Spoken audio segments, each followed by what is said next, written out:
The island did not appear on most maps, not because it was secret, but because no one believed it mattered. A strip of volcanic rock in the North Atlantic, wind, fog, cliffs sharp enough to tear ships open, no city, no harbor worth naming, just a weather station, a radio tower, and a lighthouse that blinked like a tired eye. Its name was Grimskar. In 1941, the war found it anyway. The German submarine surfaced at dawn. The crew expected nothing. A routine inspection. Destroy the radio equipment. Capture or kill the personnel. Leave before nightfall. They were wrong about every part. Elias Ward had been stationed on Grimskar for 8 months. Officially, he was a radio technician. Unofficially, he was forgotten. The last supply ship had arrived 3 weeks late. The one before that never arrived at all. Orders came rarely. When they did, they were outdated. But Elias listened, not just to messages, to patterns. He noticed the silence between transmissions growing longer, the coded pauses changing rhythm, weather reports from other stations disappearing one. Something was moving across the sea. When the submarine emerged from the fog, Elias did not run. He shut down the main transmitter. Then he waited. The Germans landed without resistance. 10 men. Calm. Efficient. They disabled the antenna and began searching the station. They never checked the lighthouse. That was their first mistake. Inside the lighthouse, below the spiral stairs, there was a chamber the Germans did not know existed. It had been carved decades earlier during a failed expansion project. In that chamber, Elias activated a backup transmitter built from salvaged parts. Weak, short range, but enough. He sent a single message into the static. Island compromised. Enemy landed. I will delay. No reply came. He did not expect one. The first German soldier died when the stairs collapsed beneath him. Not by accident. Elias had spent months reinforcing the steps with removable supports, pretending it was maintenance. When he pulled the final pin, gravity finished the work. The body broke loudly. The sound echoed across the island. The war had arrived. The Germans reacted quickly. They secured the station, set perimeter patrols, and prepared to destroy everything before nightfall. They did not know the island yet. Grimskar was hollow. Old lava tubes ran beneath the surface like veins. Smugglers had used them generations earlier. Fishermen, too. Elias had explored them during endless, lonely nights. Now they became something else. By night, the fog returned. Lights failed. One patrol did not report back. Then another. Shots were fired, random, panicked. The Germans believed they were being hunted by a unit. They were not. They were being hunted by one man who knew how to disappear. Elias did not kill often. He sabotaged boots, cut radio wires, moved supplies just enough to cause confusion, left footprints leading into stone walls, let fear do the work. He understood something the war often forgets. On an island, there is nowhere to retreat. Fear has no direction to escape. By morning, the Germans had lost 2 men. No clear enemy. No clear position. Only fog, cliffs, and the sound of waves that never stopped. The submarine did not resurface. Something had gone wrong at sea. For the first time since the war began, Grimskar was completely alone, occupied, cut off, and alive. Elias stood at the top of the lighthouse as dawn broke through the mist. He knew now, this was not about survival. This island was about to become a trap that could change the war in the North Atlantic. And no one else knew it existed. The Germans learned quickly that Grimskar did not behave like land. Sound moved strangely. A shout from the cliffs arrived late and distorted. Footsteps seemed to come from the wrong direction. Even the wind lied, carrying smells and echoes where they should not exist. By the second night, discipline began to crack. Lieutenant Karl Weiss, the ranking officer on the island, gathered his remaining men inside the weather station. 8 soldiers now, 2 missing, 1 confirmed dead. No contact with the submarine, no radio. They were trained soldiers, veterans of the Atlantic. Yet every man kept his rifle closer than regulation demanded. "We secure the lighthouse at first light," Weiss ordered. "Then we sweep the island. There is only one defender. No one argued. That silence frightened him more than resistance would have. Elias Ward listened from below. He lay flat inside a lava tube barely wider than his shoulders, cold stone pressing against his ribs. Above him, boots moved. Voices argued in low German. He counted steps, counted pauses, counted fear. He had learned something important during the first night. The Germans did not know how to wait. They searched, they shouted, they reacted. He planned. At dawn, Weiss led 4 men toward the lighthouse. The path curved along the cliffs, narrow and exposed. On one side, black rock rose like broken teeth. On the other, the sea waited patiently. Halfway up the path, the fog thickened suddenly. Not naturally. Elias had opened vents in the old lava tubes the night before, redirecting warm air upward. The temperature difference pulled the fog inward, wrapping the path like a closing fist.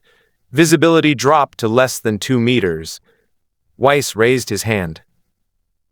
Too late. The third soldier stepped forward and vanished. There was no scream, only the sound of rock breaking, then water. The sea did not give him back. Panic exploded. Rifles fired into nothing. Orders overlapped. Someone slipped and fell, weapon clattering down the slope. Elias did not move.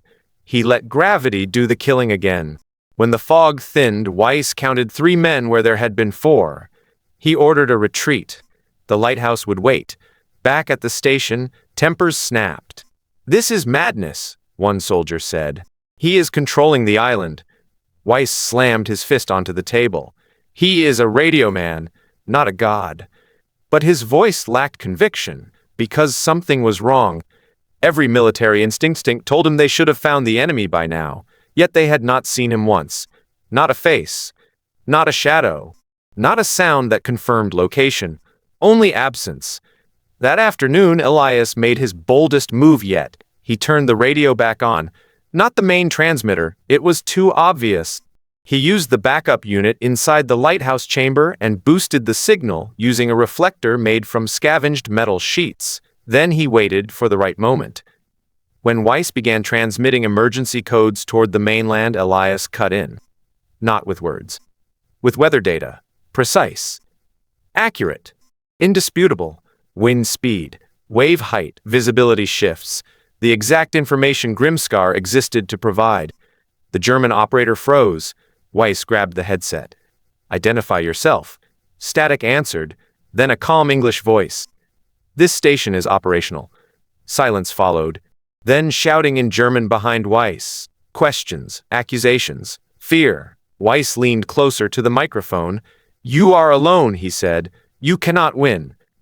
Elias answered without hesitation. "I am not trying to win." He cut the transmission. That message would reach command, and command would not ignore it. The retaliation came faster than Elias expected. That night, flares lit the sky. The submarine had returned. It surfaced offshore, damaged but functional. The island shook as shells struck the cliffs. Not accurate, not controlled. Punishment, they were angry. Elias moved deeper underground as stone rained from above. The lighthouse took a direct hit. Its light died permanently, collapsing inward like a broken spine. Grimskar went dark. At dawn, reinforcements landed. 20 men, specialists this time, engineers, signal experts, a dog team. Weiss was relieved and humiliated at the same time.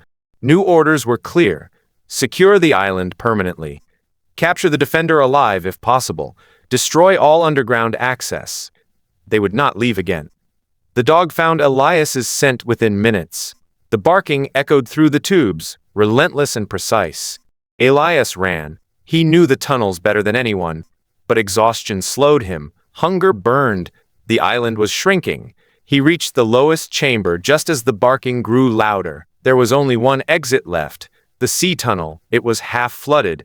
Unstable, dangerous even in calm weather. Elias did not hesitate. He slipped into freezing water and disappeared. The Germans followed. That was the moment Grimskar chose sides. A wave struck the tunnel entrance as the first soldier entered. The roof collapsed. Water surged. Stone shifted. 3 men drowned before they understood what had happened. The dog was never seen again. By nightfall, the Germans had control of the surface, but they had lost something else. Certainty. They now knew the truth. Grimskar was not defended, it was hostile.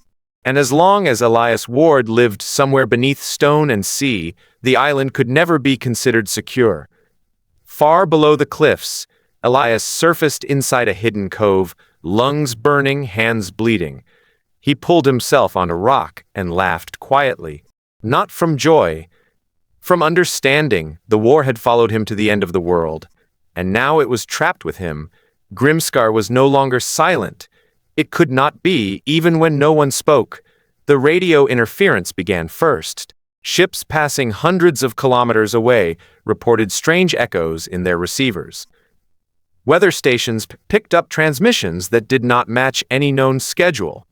Signaled, vanished, then returned altered, as if the island itself were learning how to speak. German command noticed. So did the Allies. In Berlin, Grimskar was reclassified. No longer an inspection target, no longer a minor outpost, it became a signal anomaly. Orders followed quickly. The island was to be held at all costs. The enemy technician was to be captured alive if possible. Dead if necessary. Under no circumstances was the station to fall back into Allied hands. The problem was simple. No one could find Elias Ward. On the island, the German presence hardened. Concrete barriers replaced sandbags. Searchlights swept the cliffs. Rotating patrols covered every visible path. The remaining lava tubes were flooded or collapsed with explosives. They believed they were sealing the island. They did not realize they were compressing the threat. Elias listened from beneath the sea line. The hidden cove was no longer safe. Tides shifted. Patrol boats scanned the water. Depth charges were dropped without target, churning the tunnels with shock waves that rattled stone and bone. He moved inland again, deeper than before, into tunnels the fishermen had avoided for generations. There, the rock was unstable. Alive, he began to build something new. The concept was simple. If Grimskar could not send messages reliably, it could still distort them. Elias rewired what remained of the transmitter, not to broadcast clearly, but to interfere. He studied German schedules, frequencies, repetition patterns. Then he introduced noise, not random noise, meaningful noise. Weather reports delayed by minutes. Position signals shifted by degrees. False calm where storms waited. Ships changed course. Convoys slowed. Submarines surfaced at the wrong time. No one traced it back to Grimskar. At first, the first real consequence came in late autumn. A German supply convoy altered course based on corrupted data. The delay pushed it into a storm corridor. 2 ships ran aground. 1 vanished entirely. Berlin demanded explanations. Weiss provided none. He had stopped pretending to understand the island. The Allies noticed something else. British intelligence intercepted fragments of German transmissions that did not match known encryption errors. The distortion followed a pattern, a human pattern. They began to listen more closely. On Grimskar, tension broke into violence. A young German engineer disappeared during a night shift.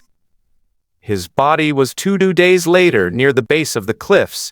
He had not been killed, he had fallen. But carved into the rock beside him was a single mark, a vertical line, then another, then another. Tallies, Weiss understood. Someone was counting. The decision came from above. A specialized unit would be sent. Not engineers, not infantry, hunters. Men trained for irregular warfare, tunnel combat, psychological suppression. Their mission was not to cure Grimskar, it was to end the myth. They arrived at night without ceremony, no flags, no speeches, just men who did not ask questions. Within hours, the island changed. Lights stayed on all night. Generators roared constantly. Patrols moved unpredictably.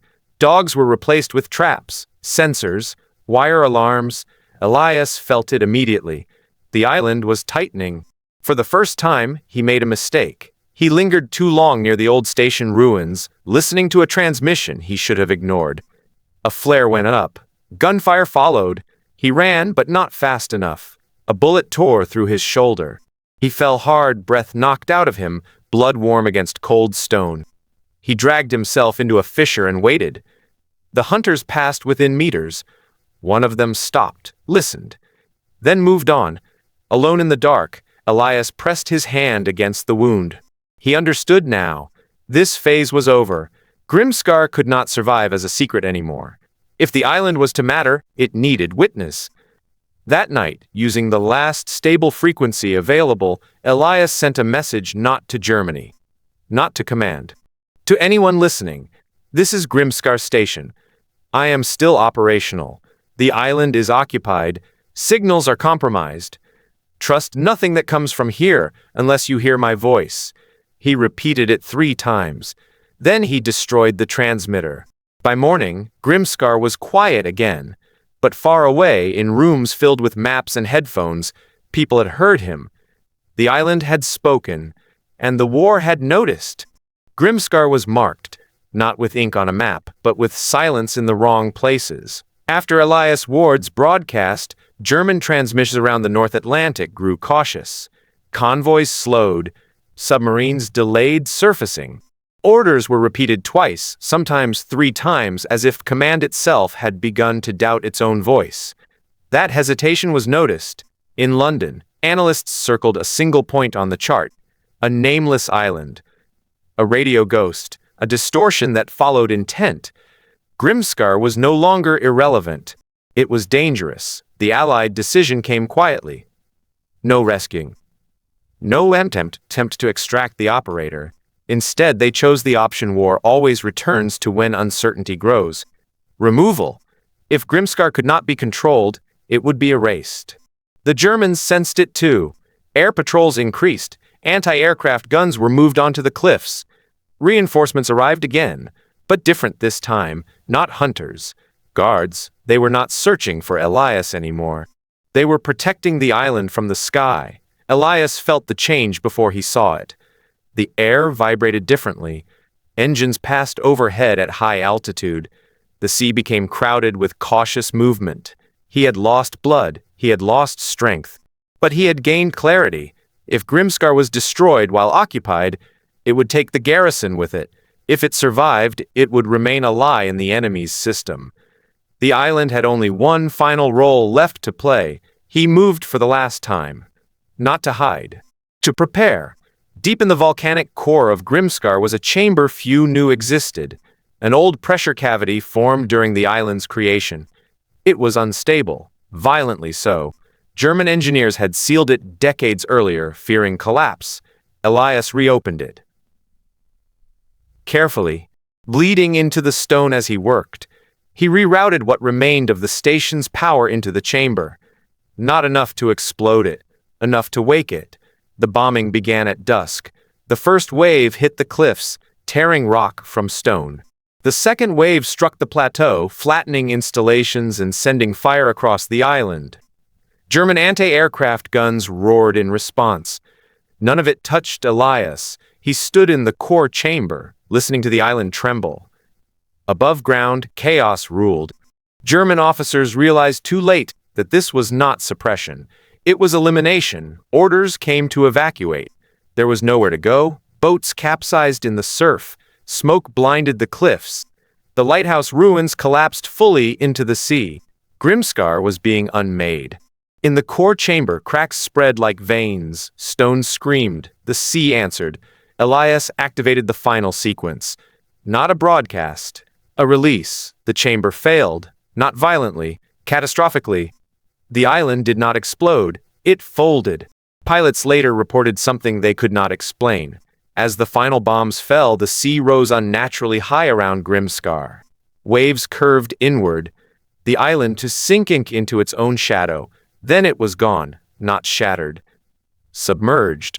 When the smoke cleared, there was nothing where Grimskar had been. No rock. No tower. No signal. Only disturbed water slowly calming. Official reports called it a successful strike.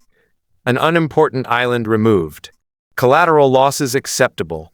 The file was closed, but radio operators across the Atlantic reported something strange for weeks afterward. At certain frequencies during heavy fog, A calm voice would cut through static.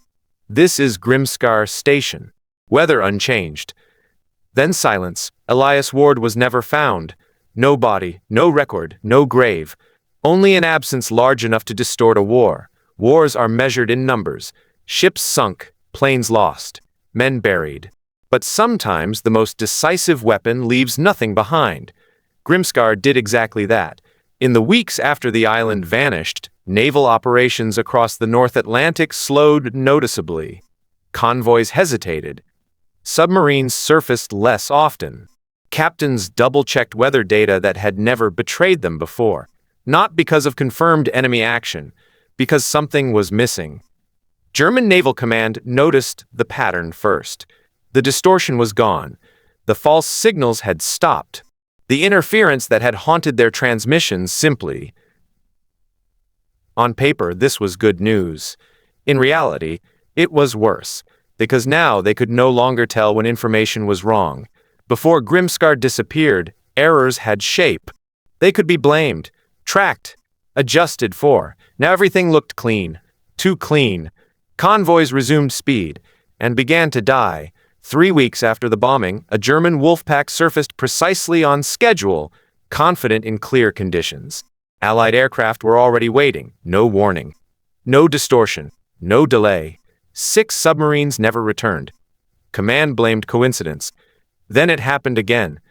In London, intelligence officers studied reports late into the night. They marked a strange correlation. Operations that should have been affected Grimskar-style interference were now failing faster and more decisively than before. As if the war had lost a layer of noise. As if something had been removed and the system had become brutally honest. One analyst wrote a note in the margin of a report. Grimskar did not mislead the enemy, it slowed them. Without it, they moved too confidently. The note was ignored. But it was true. Stories began to circulate among sailors. They spoke quietly, usually after too much coffee and too little sleep. About a voice. About a station that no longer existed. About warnings that came after disasters, never before. Some claimed they heard Elias Ward's calm tone just before storms intensified. Others claimed the opposite. That they heard nothing at all, and that silence frightened them more. In Germany, the file on Grimskar grew thicker. Interrogations, court-martials, psychological evaluations. Lieutenant Karl Weiss was transferred inland, away from the sea. He never spoke publicly about the island again. Privately, he wrote one letter. It was never sent.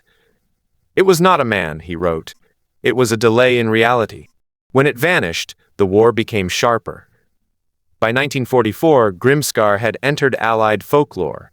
Not officially, never in documents meant to survive.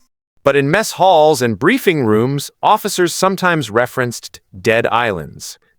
Places that no longer existed but still affected decisions. Grimskar was the first. Then something unexpected happened.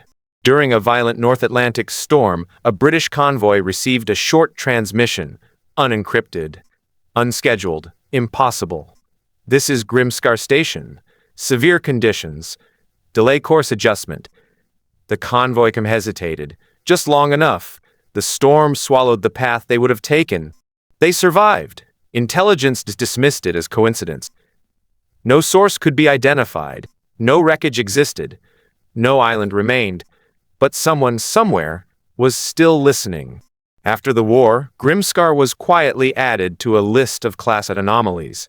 Not weapons, not battles, not heroes. Anomalies, its coordinates were marked as restricted. No exploration allowed. No salvage attempts approved. The sea above it remained unnaturally calm. And in training schools for radio operators, one unofficial rule began circulating. If you hear a transmission that makes no sense, if the voice is calm but the signal has no origin, if the message sounds like weather but feels like a warning, pause, because not all stations need land to exist. Grimskar had vanished, but it had not gone silent. It had simply moved beyond maps. Decades passed. Wars ended. New ones replaced them. Technology shrank the world, filled the air with signals, satellites, and constant noise. And still, there was a gap. In the North Atlantic, a patch of sea where data behaved differently. Oceanographers noticed it first. Instruments deployed over the former coordinates of Grimskar returned inconsistent readings. Depth measurements fluctuated by meters with minutes. Sonar reflections came back, delayed, warped, or not at all. The seabed appeared smooth, too smooth, as if something large had folded inward instead of breaking apart. The reports were archived. No funding followed. Then the radio anomalies returned, not constantly, not dramatically, only during heavy fog, only during violent storms, only when navigation mattered most, short transmissions, clear voice, no traceable source. This is Grimskar Station. Always the same opening, always calm. Modern analysts tried to explain it. Atmospheric ducting, signal reflection, psychological pattern recognition. None of it fully worked, because the transmissions were accurate, uncomfortably accurate. In the 1990s, a private research vessel attempted an unauthorized survey of the restricted zone. They lost power. Then radar, then contact. When communication returned 6 hours later, the crew refused to discuss what had happened. One technician resigned immediately after docking. In his exit interview, he said only one sentence. The sea was listening back. Grimskar entered a new category. Not myth, not history. Legacy interference. Something that should not exist but still shaped decisions. Elias Ward's name never appeared in textbooks. No medals, no memorial, no recognition, but among radio operators, his voice was known, not his identity, his tone, calm, measured, unhurried. The voice of someone who understood that panic spreads faster than truth. In declassified documents released years later, a single paragraph appeared in an appendix few people read. Certain signal patterns originating from null zones may represent residual operational phenomena. Treat with caution. No explanation followed. Today, Grimskar is marked differently. Not as an island, not as a wreck, but as an absence. Navigation systems avoid it. Military exercises route around it. Satellites flag it automatically. No one is officially afraid of it, but no one tests it either. There is a quiet saying among veteran sailors, "The sea remembers what land forgets." And sometimes when fog thickens and instruments fall silent, the past speaks one last time, not to warn, not to threaten, only to remind. This is Grimskar Station. Weather unchanged. The island that was not on the map is gone. The man who defended it is gone. But delay he created, the hesitation, the pause between action and consequence, that remains.